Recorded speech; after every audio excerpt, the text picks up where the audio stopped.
आज ये press conference Malegaon bomb blast और उसको लेकर जो राजनीति हो रही है उस विषय पर है।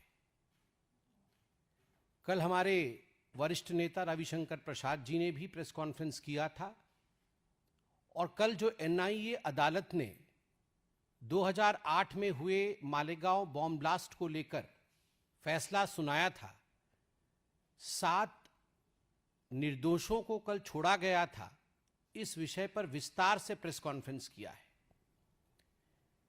जिस प्रकार से देश में भगवा आतंकवाद के नैरेटिव या विमर्श को फैलाने की कोशिश कांग्रेस की सरकार ने की थी और जिस प्रकार से खास करके गांधी परिवार की चेष्टा थी कि हिंदुओं को अपमानित किया जाए और कहीं न कहीं तुष्टीकरण की राजनीति के कारण, वोट बैंक के पॉलिटिक्स के कारण गांधी परिवार की यह तीव्र इच्छा थी कि सनातन एवं हिंदुओं पर कुठाराघात किया जाए।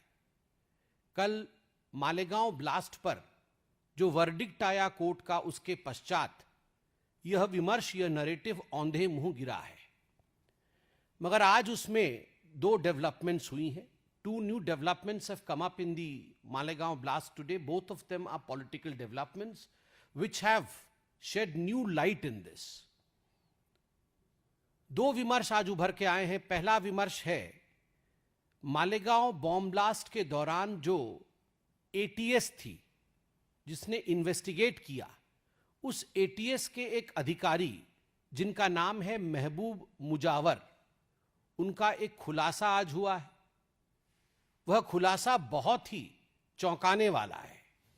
आज इस प्रेस कॉन्फ्रेंस में महबूब मुजावर के इस खुलासे के विषय में बातचीत होगी और दूसरा, राहुल गांधी जी के कहने पर पृथ्वीराज चौहान, पूर्व मुख्यमंत्री और कांग्रेस के कद्दावर नेता ने जिस प्रकार का बयान दिया है, कल भी दिया और आज भी दिया है, उस पर भी इस प्रेस कॉन्फ्रेंस में चर्चा होगी।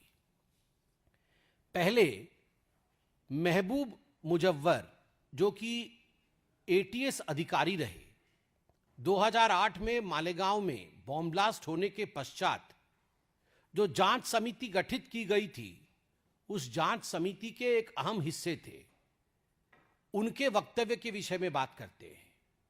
आज ही सुबह उन्होंने खुलासा किया है, महबूब जी ने खुलासा किया है कि उनके जो उच्च अधिकारी थे, जो वो एटीएस को हेड करते थे और जो सरकार के बड़े लोग थे, उन्होंने बहुत ज्यादा प्रेशर डाला था महबूब जी के ऊपर, एटीएस के ऊपर, कि किसी भी कीमत पर इस भगवा आतंकवाद विमर्श को, इस सैफरन टेरर नैरेटिव को और आगे बढ़ाने के लिए आरएसएस अर्थात राष्ट्रीय स्वयंसेवक संघ के आदरणीय सरसंघ चालक माननीय श्री मोहन भागवत जी को गिरफ्तार करना चाहिए। यह निर्देश दिया गया था महबूब मुजावर जी को कि आप इस भगवा आतंकवाद के नैरेटिव को आगे बढ़ाइए और किसी भी कीमत पर मोहन भागवत जी की गिरफ्तारी होनी चाहिए। चार्जशीट में नाम नहीं, जांच में कहीं भी मोहन भागवत जी का कोई लेना देना नहीं, नाम नहीं आ रहा है। फिर भी जब गिरफ्तारी का हुक्म दिया गया तो महबूब मुजव्वर ने संविधान का हवाला देते हुए कहा कि मैं ये काम नहीं कर सकता, क्योंकि यह संविधान सम्मत नहीं है, यह आईन अर्थात कानून सम्मत नहीं है, इसलिए मैं कानून से ऊपर उठ के ऐसा कोई काम नहीं करूंगा जिससे भारत के संविधान को चोट पहुंचे। और उन्होंने साफ साफ इनकार कर दिया कि मैं संघ के सरसंघ चालक जी को गिरफ्तार नहीं करूंगा, क्योंकि उनका इससे कोई लेना देना नहीं। बदले में महबूब मुजव्वर जी के ऊपर जो अधिकारी थे, जो बड़े अधिकारी थे, उन्होंने कुछ इल्जाम लगाए। Some damning charges were pressed upon this ATS officer, Mr. महबूब मुजव्वर, जिसके कारण से उनकी पदोन्नति अर्थात प्रमोशन भी रुक गई। बाद में महबूब मुजव्वर कोर्ट में गए और कोर्ट ने उन्हें एक्विट किया, कोर्ट ने उन्हें छोड़ा। कोर्ट ने कहा कि महबूब मुजव्वर निर्दोष हैं और ये सारी चीजें जो उनके खिलाफ कही गई हैं वो गलत है। तो आप उस समय की कांग्रेस सरकार की विंडिक्टिव एटीट्यूड को देखिए। जबरन किस प्रकार से भारतीय जनता पार्टी और जो लोग हिंदू धर्म को मानते हैं और संघ के उच्चस्थ स्थान पर, उच्च पदवी पर जो लोग आसीन हैं, किस प्रकार से उनको अपमानित किया जाए, उनको गिरफ्तार किया जाए, उनसे बदला लिया जाए, इस प्रकार के विंडिक्टिव एटीट्यूड के साथ उस समय की कांग्रेस पार्टी काम कर रही थी और यह सब कुछ गांधी परिवार के कहने पर हो रहा था। आप बार बार मुझसे पूछ रहे होंगे कि मैं गांधी परिवार के कहने पर हो रहा था, ऐसा क्यों कह रहा हूं? इसका उत्तर माननीय प्रधानमंत्री जी ने अपने ऑपरेशन सिंदूर के दौरान दिए हुए भाषण में बड़े स्पष्ट रूप से कहा था कि एक बहुत बड़ा नेता है जिसने अमेरिका में जाकर वहां के जो खुफिया तंत्र है वहां कहा था कि हमें सिम्मी से बड़ा खतरा हिंदू आतंकवाद से है आज हिंदुस्तान में। और आप भी जानते हैं वो बड़ा नेता कौन है जिसने यूएस के एम्बेसडर से कहा था कि हिंदू आतंकवाद आज हिंदुस्तान के लिए सबसे बड़ा खतरा है और सिम्मी भी उसके सामने बौनी है। तो स्वाभाविक रूप से गांधी परिवार का एक ये एजेंडा था कि वोट बैंक की राजनीति के लिए किसी भी प्रकार से सनातन को अपमानित किया जाए। और महबूब मुजव्वर बार बार अपने कथन में कहते हैं कि झूठे आरोप लगाकर मोहन भागवत जी को गिरफ्तार करने की बात कही गई थी, झूठे मनगढ़ंत कहानी बना करके। दूसरा विषय जो आज महत्वपूर्ण है वह है पृथ्वीराज चौहान जी के बारंबार आ रहे बयानों का। कोई कल एक बार एक्सीडेंटल बयान हो गया हो ऐसा नहीं है, आज भी बयान को दोहराया गया है। आज भी कहा गया है, दो बातें कही गई है। पहली बात कही गई है कि आतंकवाद का धर्म नहीं होता। ये जो आतंकवाद का धर्म नहीं होता ये तकिया कलाम है तुष्टीकरण का। ये आतंकवाद का धर्म नहीं होता वो तमाम कांग्रेसी नेता कहते हैं जब आतंकवादी हमला होता है ताकि वो अपने वोट बैंक को साध सके और तुष्टीकरण की राजनीति को आगे बढ़ा सके। और उसी सांस में in the same breath Prithviraj Chauhan कहते हैं आतंकवाद का धर्म तो नहीं होता है, कहना ही है तो आप कहो हिंदू आतंकी या सनातन आतंकी। वाह, आतंकवाद का धर्म नहीं होता मगर हिंदू आतंकी और सनातन आतंकी कहो, कहना ही है। तो आप याद करिए सुशील कुमार शिंदे जी ने भगवा आतंकवाद कहा था उनके एक कॉन्क्लेव में, कांग्रेस पार्टी के एक बैठक में पहली बार भगवा आतंकवाद कहा था।